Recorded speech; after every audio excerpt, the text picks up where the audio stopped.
there's actually not, it's not too bad as long as that. And we can adjust the volume. 9.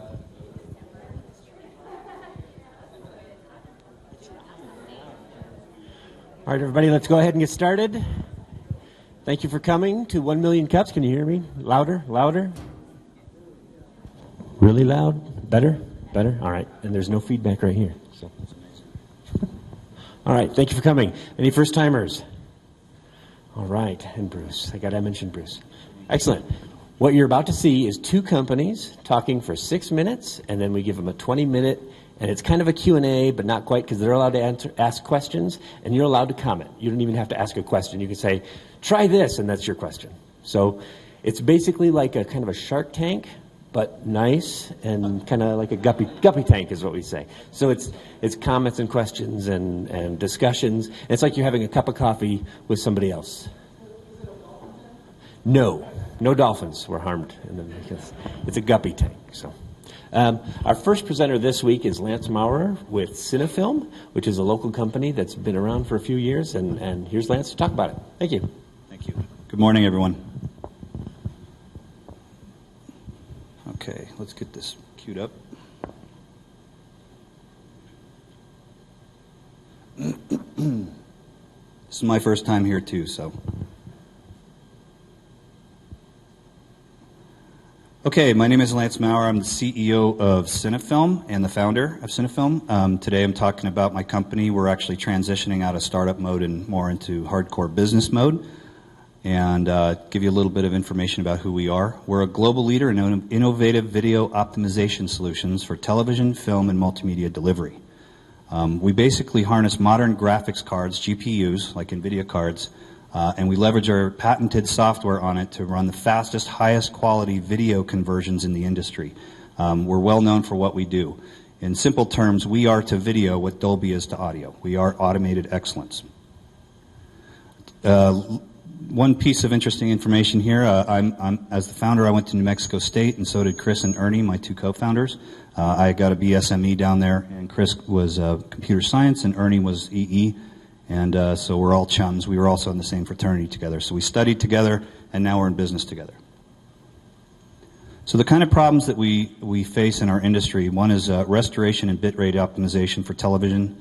Another is noise removal, texture matching, and scaling. So these are kind of technical terms for some of the things that we solve. A lot of scalable and automatic conversion workflows. These are the things that a lot of companies out there have to face these days, especially as video permeates everything. And one of the core problems that makes it so difficult for everyone is that you have video coming from multiple sources. They have to go to multiple formats.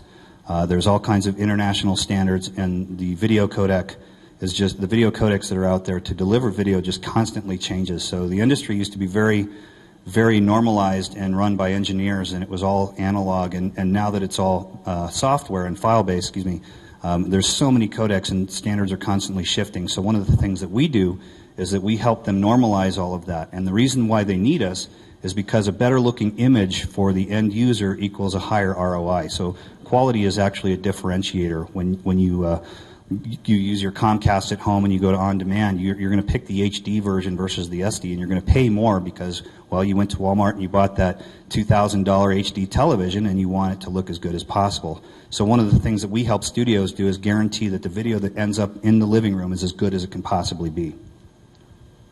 We have 3 core products: Dark Energy, Tachyon, and Tachyon Wormhole. So I'm a big fan of astrophysics. That's where those names come from.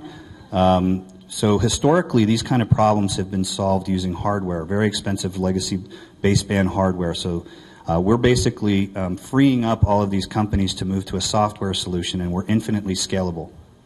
And we're fast becoming the gold standard for video quality globally. We have a lot of customers around the world. We're on 4 continents. We have over 150. Actually, I need to update this. 150 customers worldwide. This includes most every major network and studio, from Warner Brothers to PBS to HBO, CBS, you name it. We are global. A little bit of history about the company. We founded Digital Alchemy in my basement in 2003, set out to make a software for independent filmmakers. And as standard definition television converted into HD and it became more and more data, we were fortunate that since we had programmed on GPUs, we could actually leverage how GPUs were also getting faster. In 2007, we incorporated Cinefilm to go after some serious money. And in 2009, we got our first global OEM partnership with ARRI out of Munich. ARRI is a well-known camera manufacturer. And since then, since our OEM exclusive with ARRI ended, we've been designing plugins and teaming up with large transcoding companies to distribute our technology. We invented Tachyon in 2011 and then the Tachyon wormhole in 2014. So we have a global sales model. We basically license our technology by the GPU. So every GPU that you put into a machine equals a single video stream. It's a very simple equation for people to sell out on the street, and that's really important. We have OEM partners that sell our technology. We have distributors, resellers, and we do sell direct. We had to sell direct in order to make a name for ourselves. That was really difficult. Every one of those 150 clients, I personally climbed those mountains myself. So those were tough wins. Especially if you're trying to convince people that have done things a certain way for a very long time to give up what they've been doing that way for a very long time and try something new. We actually won an award in 2012 by teaming up with ESPN to deliver the very first 100% file-based mega delivery of a sporting event, and that was the UEFA Cup of 2012. And then we make money by collecting maintenance for residual revenue, and we have a global sales channel. So we have a strong presence in America and Europe. We're growing in South America and Asia. Some of the challenges that we face, we are growing at 30 to 50% year over year, which is really good. That's what you want to do as a startup. Now that we're transitioning out of startup mode, we're not seeking money anymore. We're trying to stand on our own 2 feet. But we have significant challenges ahead of us. Trying to keep up with demand is first and foremost. One is finding talent. Very difficult to do when you have a niche technology in a very complex market. It's very hard to find talent in Albuquerque, let alone anywhere in the United States. The New Mexico business environment, I have decided to keep the company here in New Mexico because I'm born and raised here. But I'm sort of like a lone person in the sea here in video technology. There's not a lot of people around here that do what I do or know what I'm doing. So it makes it challenging. I actually have to travel a lot in order to sustain my business here. But and the lack of local resources focused on big data for video technology, that would be nice if we could have that. I think that we could bring a lot of businesses here if we did that. That's a whole other presentation, by the way.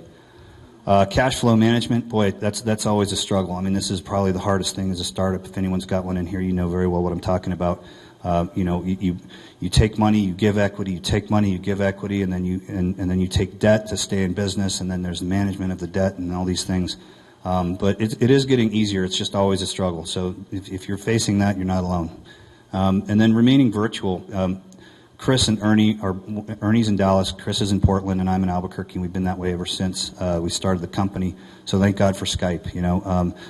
But what's great is a lot of these technologies that are starting to bubble up allow us collaboration over the internet, and that's one of the big reasons why we've been successful. So we've been fortunate to grow around it, but as you grow a business, it does get hard when your partners aren't in the same room with you. And evolving video markets, boy, I mean, this has been changing year over year so fast, so dramatically. I mean, then there was the big 3D thing that came out a few years ago, and that was a bust, and now virtual reality's coming. There's 4K. People are talking about HK. So you have to be careful not to chase too many of those dragons down the rabbit hole, because if you chase every one of them, you're going to burn out all of your money trying to innovate. So you have to sit right on the bleeding edge of innovation, but not fall too far over the chasm. So that's my presentation. I welcome questions, comments, coffee, anything. Yes?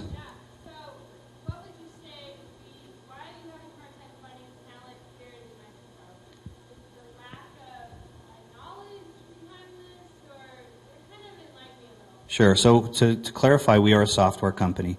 So I need programmers, and I need programmers that are also video engineers. It's a very difficult thing to find a video engineer and a programmer that know both of those skill sets.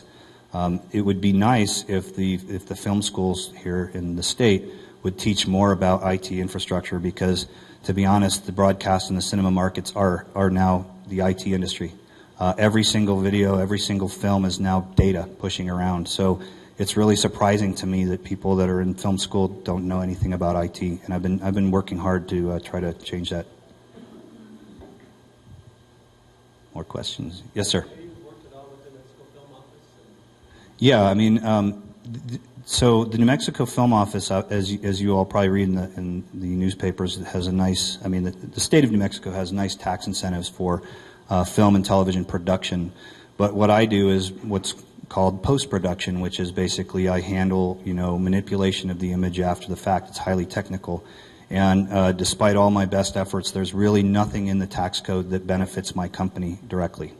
Now, I get calls all the time from Vancouver, from France, from all these different countries that try to woo me to move, and they've got some incredible tax incentives. They've got things like the government will match up to 50% of your salary for programmers and these types of things, and I'm sitting here going, why don't we do something like that?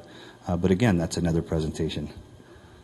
But yes, I have been working with the New Mexico Film Office, back to your original question, sorry, and yeah, they're supportive of what I do, but there's no, I don't make any money here in the state of New Mexico. I make my money outside of the state, so there's not really any benefits that I can, and that's why I was talking about the New Mexico business environment. For what I do, it's difficult. Yeah. Have you spoken to UNM or CNM about their programs of study that you've been trying to develop?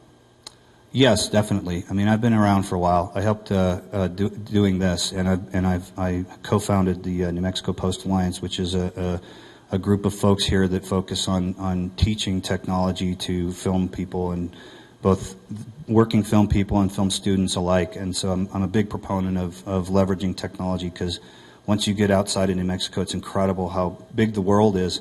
But on the flip side, now that we have the internet, and back to my earlier comment about e-commerce and these things, I mean, you can work anywhere in the world now to do what you want to do, and that wasn't always the case. So we're actually in an incredible time to be in a startup mode, because you can work from a mountaintop and create a business.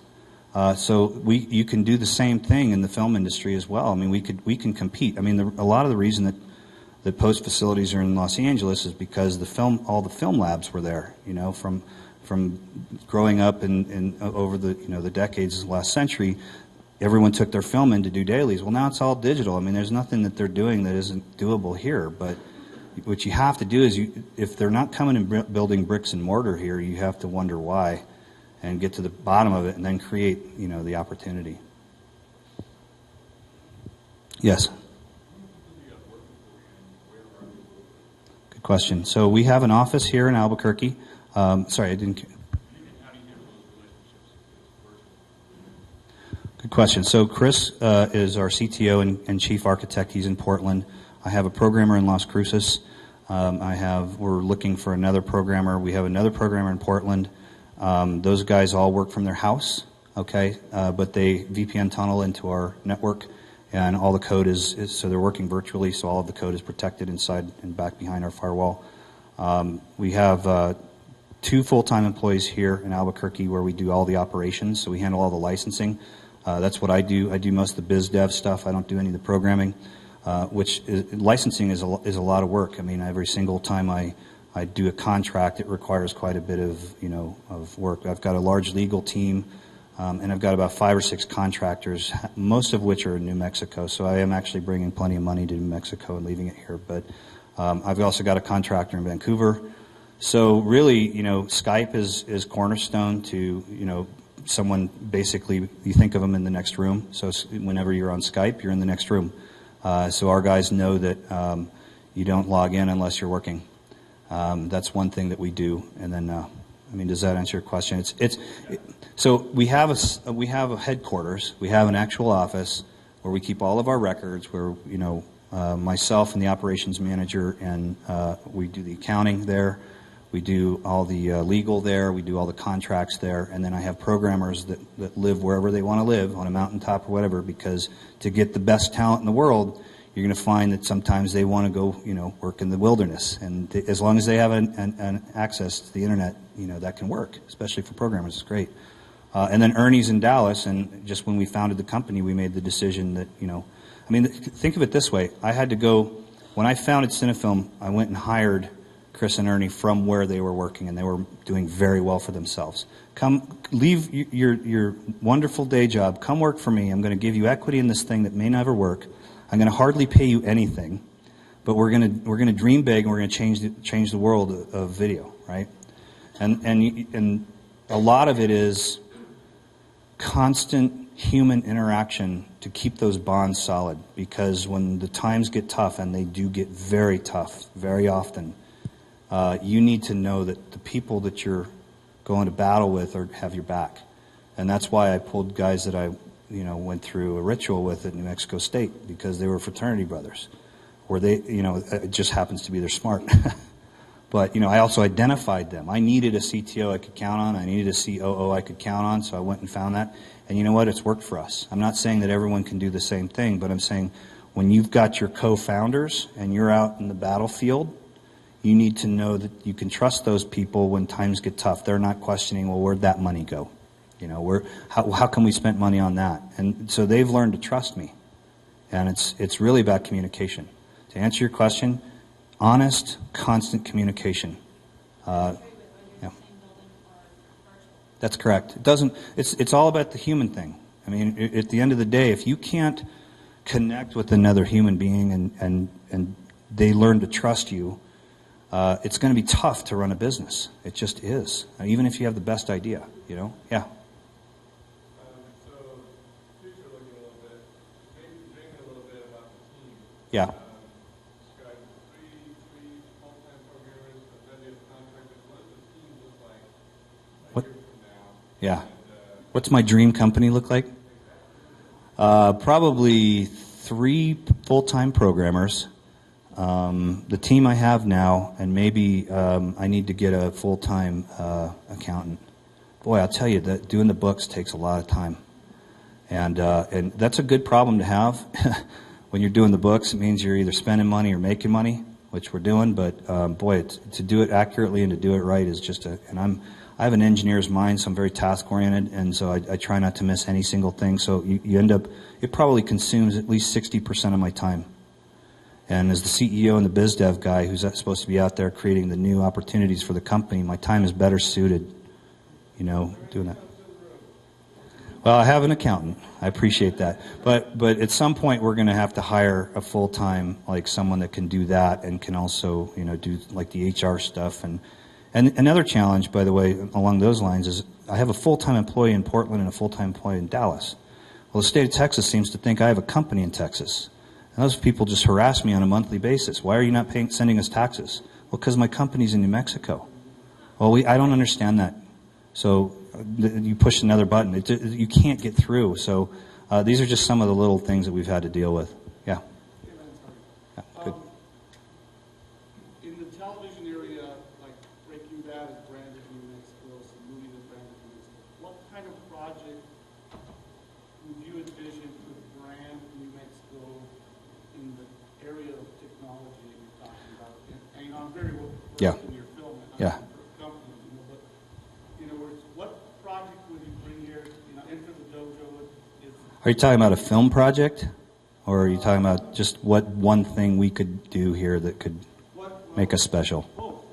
What can we do? Well, my counter question to you is a softball one for me, because I know exactly what we should be doing here. We should be doing big data. Big data is where everything is going, whether it's Google or whether it's video or whether it's film. I mean, we've got land, we've got no earthquakes, if you can put nuclear waste in the ground, you can put tons of servers in the ground. I do not understand why we don't do big data. So that would be nice. And that would support, by the way, exactly what I'm talking about, which is the technology that grows around cinema and broadcast, which there's a lack thereof here. So, if you could do something along those lines and make, Chris, my CTO, just called me and says, I'm excited. I said, why? He said, because I get 1 gig to my house now for $80 a month.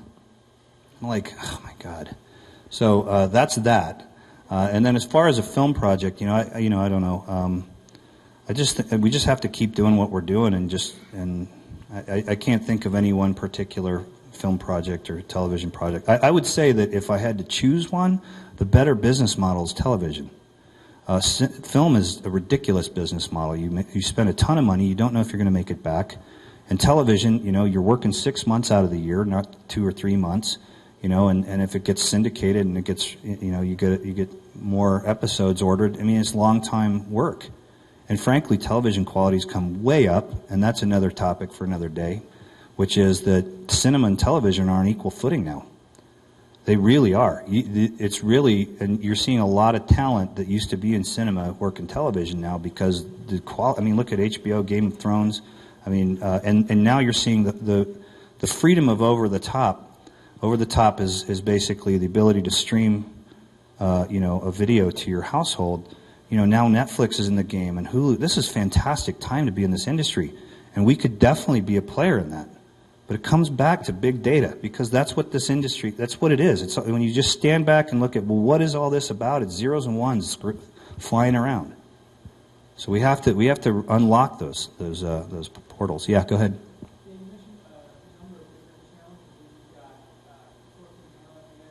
Yeah.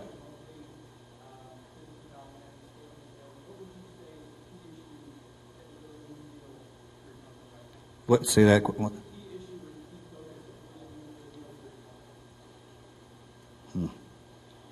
Well, we are growing. I mean, so the 30 to 50% year over year is not, that's hard work. So we're getting what we want. So now the question is, how do I build the companies to sustain that growth? Like, we're basically too big for our britches at this point. So, it really boils down to just being really smart about spending your money. I don't want to give more equity away in my company. So I don't want to go take money from someone and give, I think that we're at the sweet spot. So I think it would be nice if we got a big windfall, client like Amazon or someone came over the line and bought a huge swath from us. Because money solves all your problems. Now, that said, you still have to spend it wisely because you can look in the rearview mirror and it will be gone just like that. When I got that global OEM in 2009, we had a $20 million contract for 4 years. More money than we could spend. And they basically, at the next year, the recession hit, the whole industry took a turn, and they basically said, we're out. So we had to roll with that punch. And I had just built a new office in Portland and a new office here, and I just hired 9 full-time employees. I just scaled up, and then all of a sudden my cash, source vanished. So that was a lesson learned, and it doesn't matter how much money's on the paper. Get them to pay you up front. Okay, just remember that if you walk away with something, take that, because it's amazing. You think that a contract is solid, and in the old days it was. Okay, I come from cloth where if you shake a person's hand, that's as good as any ink. Okay, that's me. So I was really surprised by the fact that a contract that I had ink on could be recanted. Now we settled. Okay, we ended up friends. But just the shock of that hit me like a ton of bricks. So having gone through that, I have to be careful again. Okay, this is a lesson learned for now, where I have to not repeat that mistake and build up 9 or 10 people, and then all of a sudden see the horses that I bet on, they're tired and they're old, and I got to do this again. So it's interesting. I've been through several valleys of death, and that's why I'm saying, while I do want people, I have to be really careful. And leveraging contractors, now I'm kind of a little out of whack, which is I got too many contractors and not enough full-time people, because then the contractor's like, well, I got this thing going on. I'm going to be out those 3 weeks, and it's, well, gosh. And that's becoming disruptive. So I have to, it's this constant, it never stops. The balancing act never stops. Yes?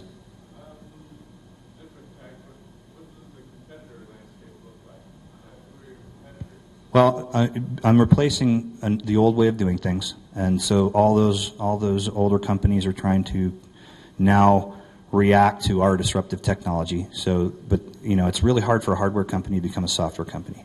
So, good luck to them. There are a couple software companies that were competitors. They've thrown in the towel, and now we're working together.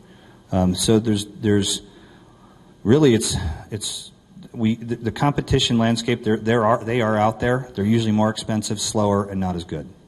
So those are my 3 things. I'm faster, I'm better, and I don't cost as much. Higher value. And that's how you maintain that disruptive. So I'm in the driver's seat. I can constantly tune that. Oh, they just released a version that almost does what you do, and it's just $10 cheaper. Okay, well, I don't need to do anything. Oh, they just created a version that does almost what you do, but it's half the price. Maybe I need to bring my price down a little bit. Like, I'm in the driver's seat because I was first to market. Yeah. I keep on thinking about talent for you. And have you considered looking at New Mexico Tech? I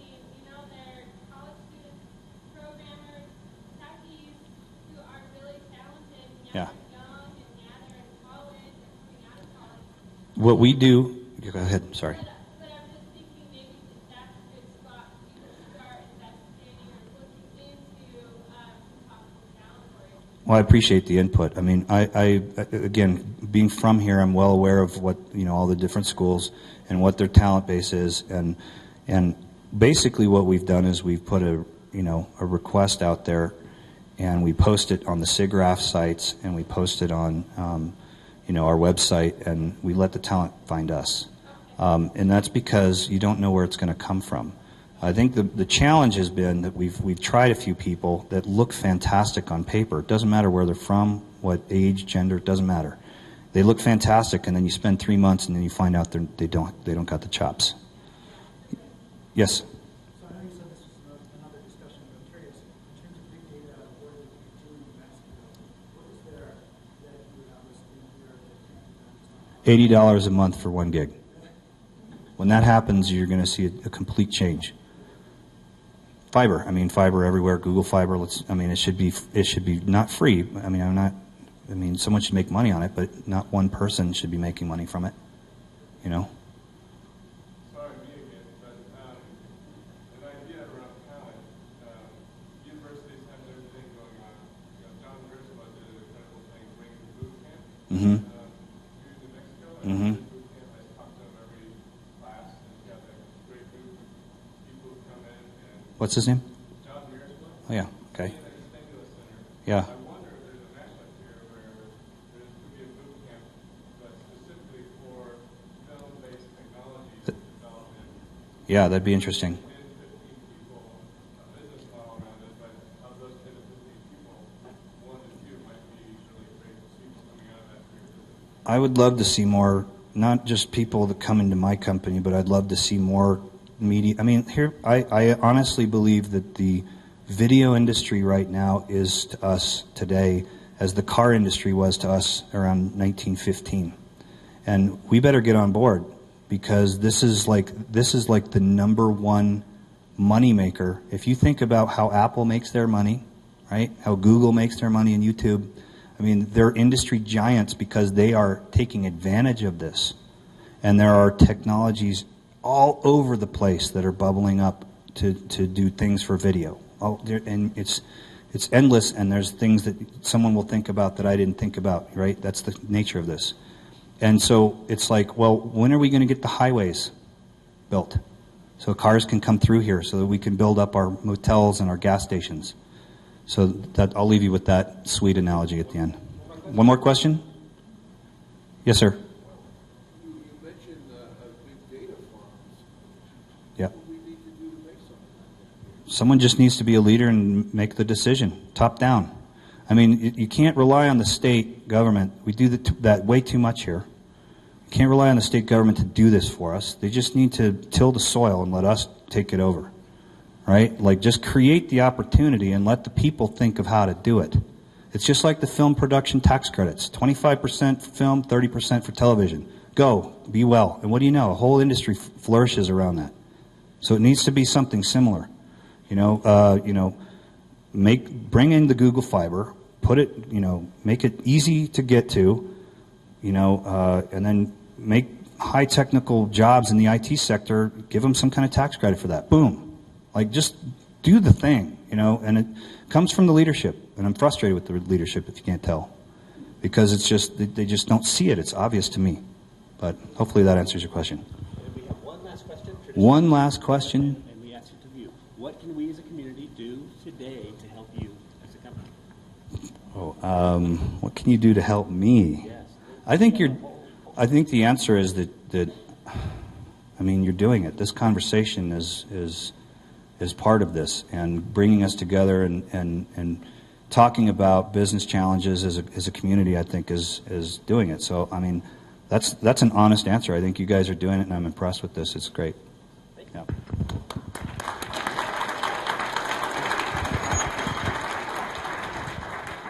And here's Dara with some announcements.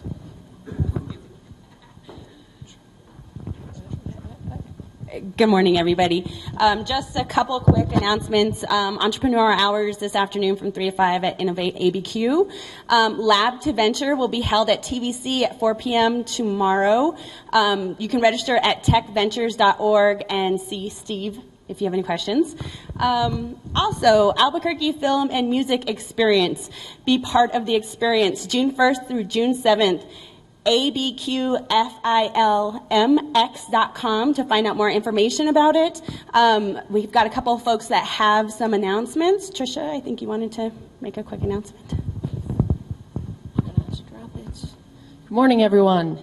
Happy Small Business Week. I want to tell you about an exciting opportunity to support 2 local businesses, one being Dara's Boutique Runway Apparel, and the other being a startup that I co-founded actually right here at Fat Pipe during Startup Weekend Women's. And the opportunity is that you can go to runwayapparelboutique.com. That's runwayapparelboutique.com. Click on the personal shopping menu button, and you'll be able to put out a request to the store, let them know what kind of clothes you're looking for, receive personalized recommendations, check them out, put your favorite items on hold, and be able to pick them up in the store. It's pretty clear how that would be supporting Runway Apparel, but in terms of supporting us, we actually built the personal shopping tool in order to test some of our assumptions related to our business model. So we'd really appreciate your support, and thank you. Close Threads. Thanks, Lisa. Yes, way, way cool. I hope you guys will check it out. We cannot be here without our sponsors, so we'd like to take the opportunity to thank Fat Pipe. As you've seen over the past few weeks, we've grown from the back corner to fill the whole body of the old Albuquerque High Library, so thank you, Stu and Lisa, for hosting us. Also, we'd like to thank Sabio Systems for providing the coffee this morning, Nick Lehman Media for live streaming. So just a reminder, when you come in we've created this kind of obstacle course for you guys to come in, and that's just so you're not walking right in front of the camera each morning. And thank you so much. If you would like to present, please go out to 1mcabq.com. We've got a new website up and running. We are now capturing all the information that's being funneled through, and we would love to have you present. We are here every Wednesday morning from 9 a.m. to 10 a.m. and love the fact that everybody still stays around afterwards for great conversations. We are going to turn it over now. Charlie, if you want to come on up. So Charlie Wizoff is going to present on CivNet. Thank you, Dara.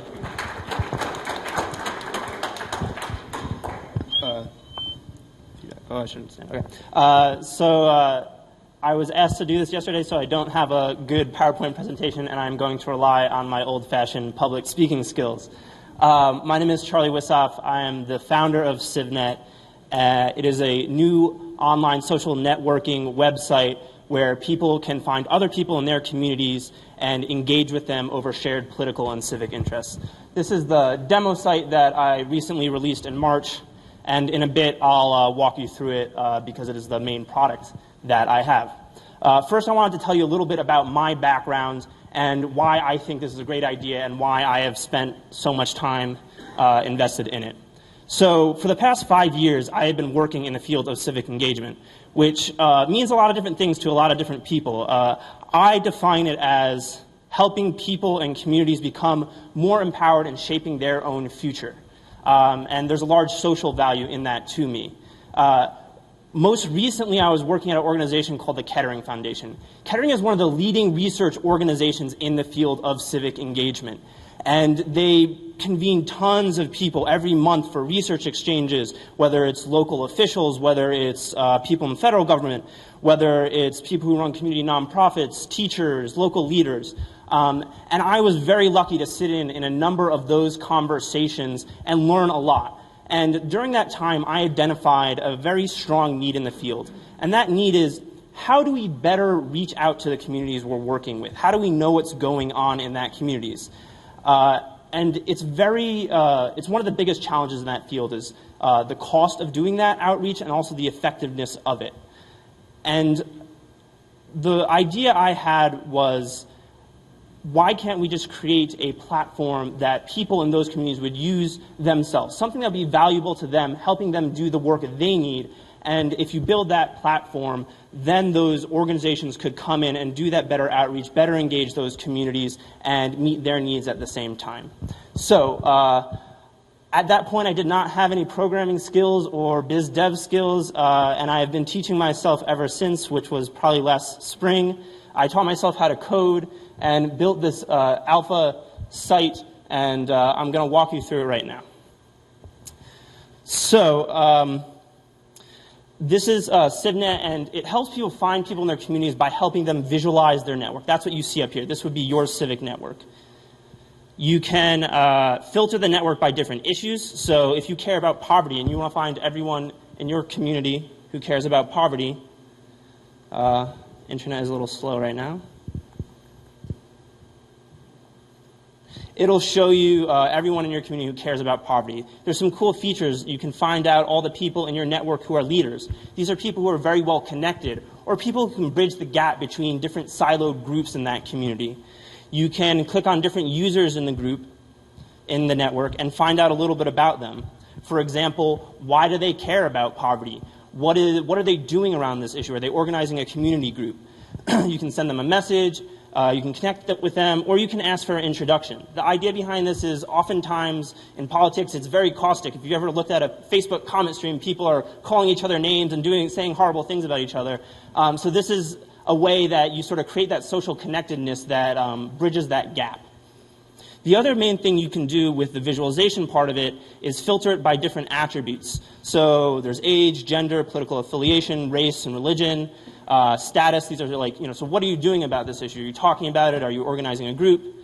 So for example, if we wanted to see who is male, female, conservative, and liberal, we could filter the network and it would color code it for us. And this is really valuable.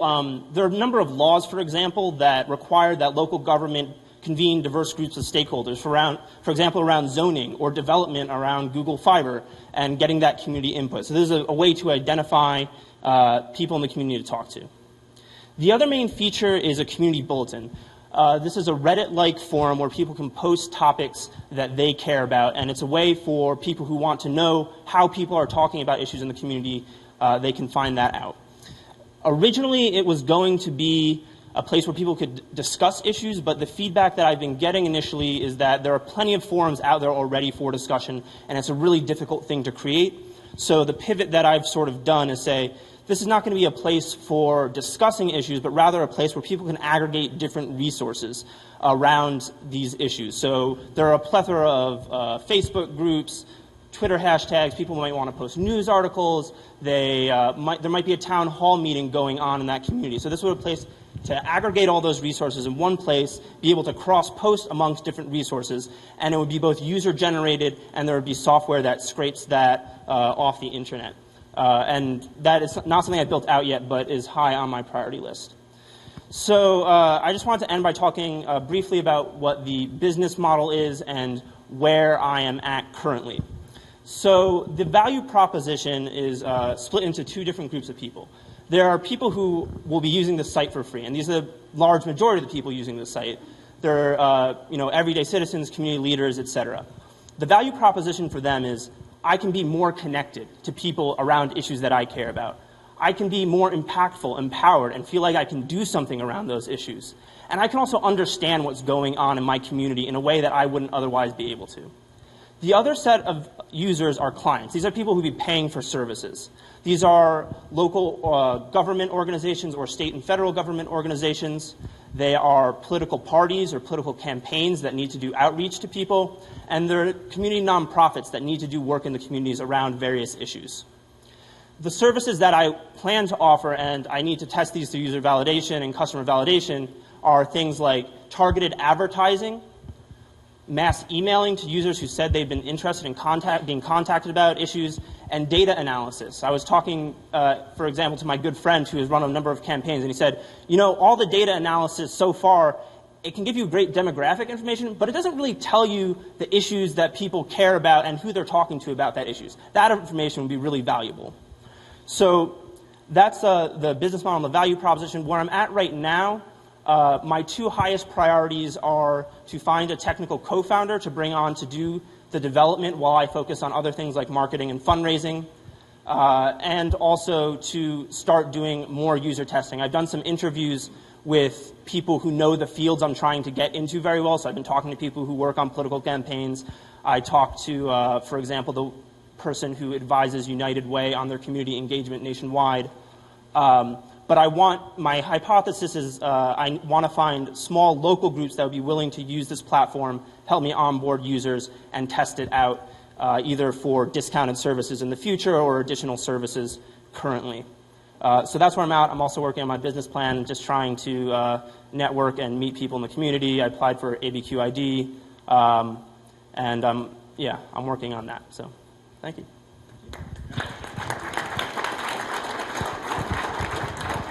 Yeah, I'm gonna grab my water real quick.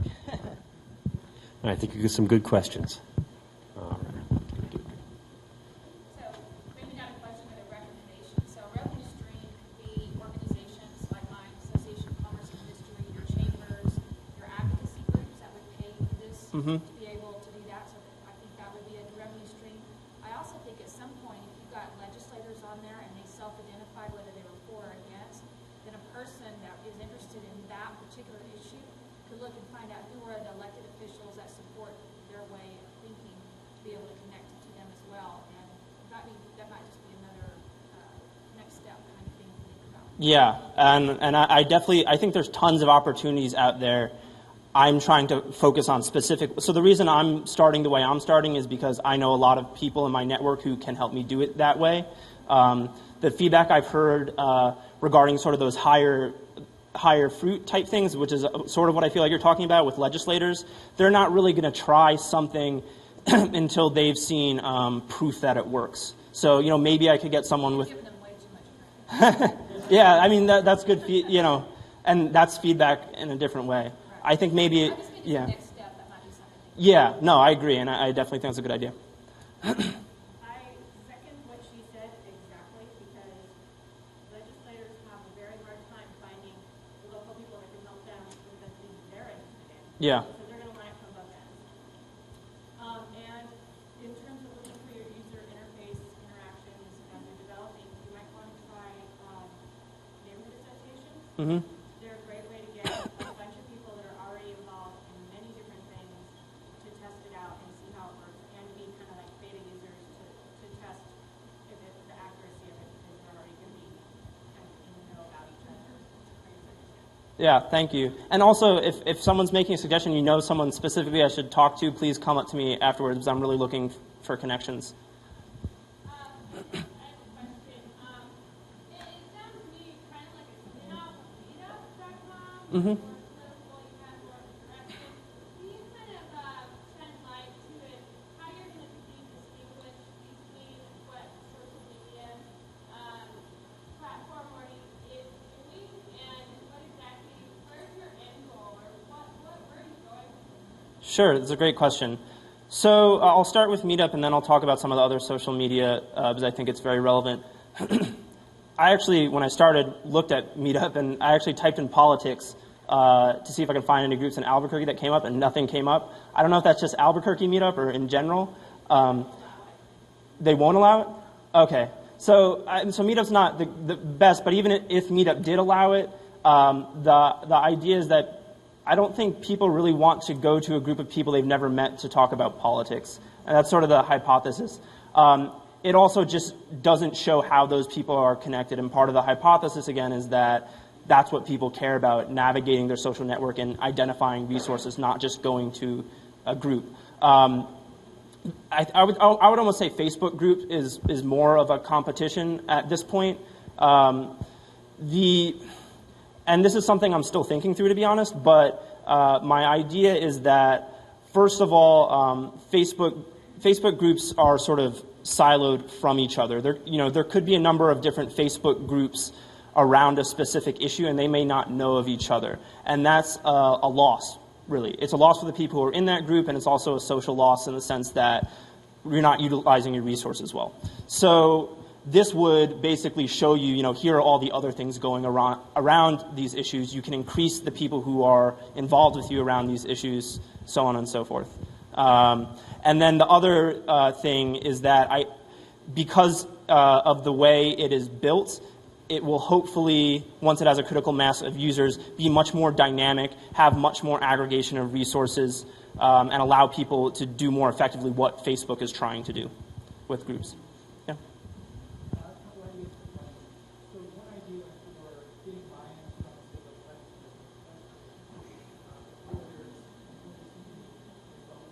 you can offer to provide a product and consult with what the threshold is.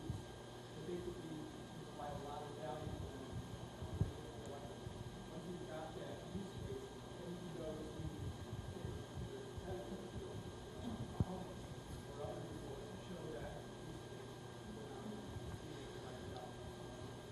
another idea, it sounds like potential here, you can have one key advantage of people like this office, like implement connectors. People who are in connect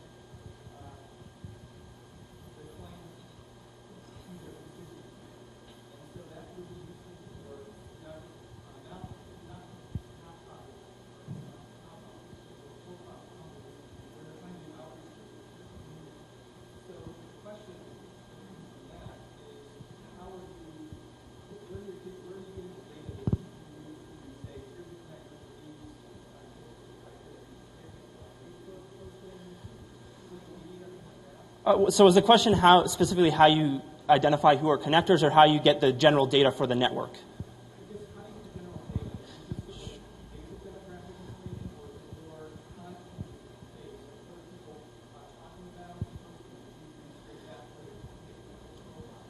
So right now, the way it is gotten is users would all fill it in themselves. I don't think that's going to be sufficient. And what I want to do is to have it be highly integrated with social media sites. So for example, if you log in through Facebook, you'd get a prompt that says, do you want to import all your connections? Do you want to, from the things you've talked about on Facebook, it sounds like this might be an interest of yours, and do it that way so it lowers the barrier of entry. That's not something that's been built out yet, but I've been getting a lot of feedback that would be really useful. Specifically, how people are identified as users, that's like a technological network graphing algorithm that does that.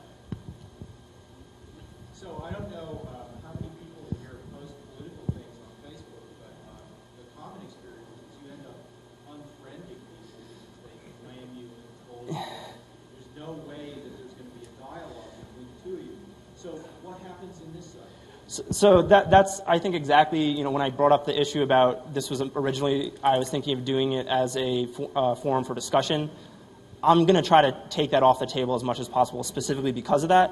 And it's not because I don't want to solve that problem. I think it is a very important problem, but there are a number of other technologies out there that are trying to solve that problem in terms of online decision-making platforms, online discussion platforms, facilitators who are trying to build a skill set around doing that. My original idea was to build a core of volunteer moderators who know how to facilitate conversation well, are aware of a certain set of guidelines of how to do that, and sort of build that out in the same way that Wikipedia has a very strong volunteer core of editors. I think that is not central enough to what I'm trying to do that immediately. It might be something that I do farther down the line once I've gotten the base value established. So one thought that comes to mind is actually kind of a security concern. Sure. Somebody with malicious intent could jump into this function. They could hold one set of views on, say, the extreme right, Mm-hmm. sign them with an ID as somebody on the extreme left, and use that as a way to target those people. How would you address that type of behavior? I'm not exactly sure. What do you mean by target them? In other words, I can generate an enemies list by using it. Got it. Okay, so the idea is that it's giving you information. I mean, well, first of all, I'd argue that you could already do that if you really wanted to. All that information's out there on the internet. It's just not. This would maybe arguably make it easier to do that.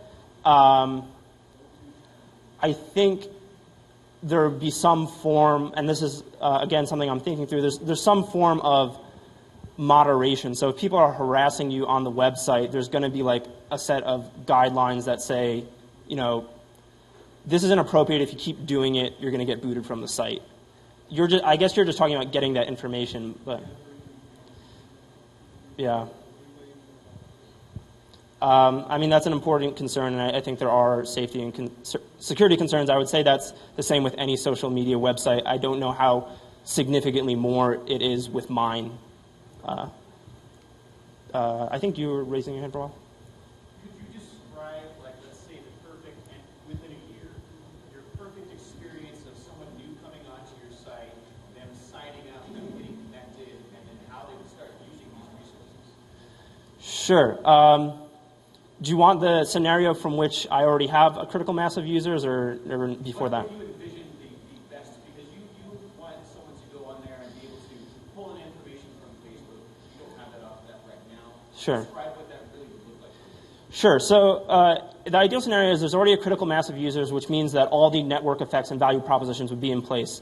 The scenario that I think of most often is, you know, I just moved to this community, or I've been in this community for a while.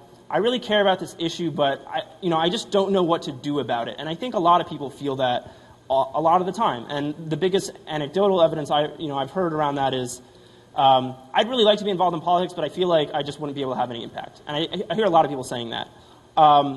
So that person would log on, be able to import their connections and informations and interests. They would be able to navigate through the site. They'd be able to filter it by, like, let's say I want to do it within a 5-mile radius of where I live. I want to find a neighborhood group who cares about, schooling in my community and how to do that. They'd be able to see the people in that network who care about schooling. They could identify people, maybe a leader on this issue and what they're doing around it. They could identify another leader and what they're doing about it. Find the best way that they might want to get involved. That might be volunteering. It might be starting a discussion group. It might be advocating for policy change at the legislature level. And they would be then able to, maybe find someone who knows one of those people, could introduce them. If not, they could see what's going on and navigate how to become involved much easier. Does that answer your question? Okay. What aspect of your operation do you absolutely hate doing and would be willing to hire outside professionals to alleviate that? I don't know if I have a good answer for that. I mean, the highest need right now is bringing on a technical co-founder. Not because I hate doing it, but just because I could ask the question in a different way. Sure. How mature are the operational aspects of your business, the infrastructure that you would expect to see in any business? Sales department, sales marketing. Sure. Human resources, accounting, those aspects. I mean, I'm a one-man operation right now, so I'm doing everything. And it's all in its infant stage, and I don't feel like there's, at this point, a strict delineation between the different categories. So, for example, when I interview people in my network, I'm saying to them both, I want feedback on the product, and is there anyone you could connect me with who might be willing to test this product? So that's doing both development research and marketing, and at the same time, and potentially sales at the same time. So it's not like they're all split out yet. I feel like I am very qualified to do that because I've been working in the field for a long time and I have a number of connections to those fields, so I don't think it's appropriate to give up that role.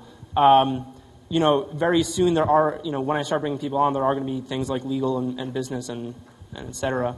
I think that's more something I need to think about than something I have a very good answer for beyond the technical co-founder.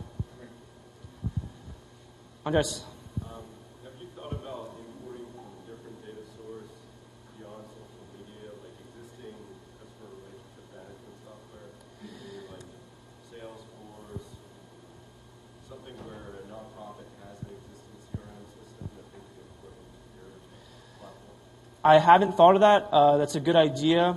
The one thing that needs to happen, though, is it can't just be importing the data. It needs to be importing the data and the people who are the data then using the platform. So that's a two-step process, and I'm not sure what that would look like.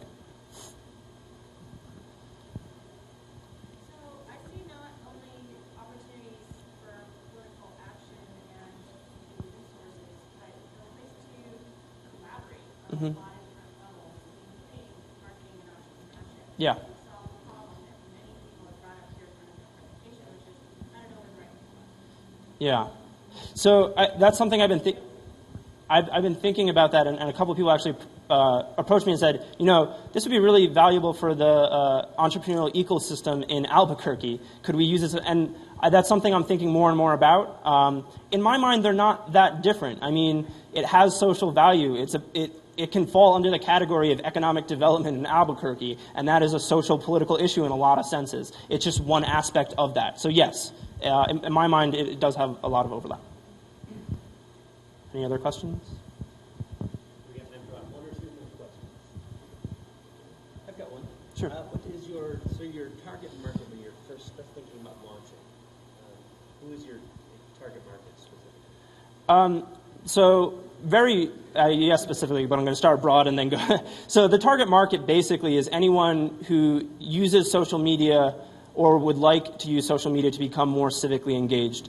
The initial research I've done, and it's nice because a lot of this research has already been done for me by organizations like Pew. Pew, for example, extrapolating from their data, that's a market of about 22 million people in the U.S. As of 2013. If you include people who are blogging and commenting around political and social issues, it's around 50 million. I think it's not super helpful to break it down by demographics because to make it work, you want a wide variety of demographics, but I have certain age groups are more likely to do it, so I'd probably start with them. I want to start local because I think the critical mass at which this becomes valuable is going to be a lot lower for local issues. And probably, affinity groups, neighborhood associations, things like that. Yeah, it's typically easier and cheaper to go after a very smaller market rather than try and reach Yeah. social media that's interested in cities. Yeah. I find that it's very expensive. Yeah. So Start yeah. small.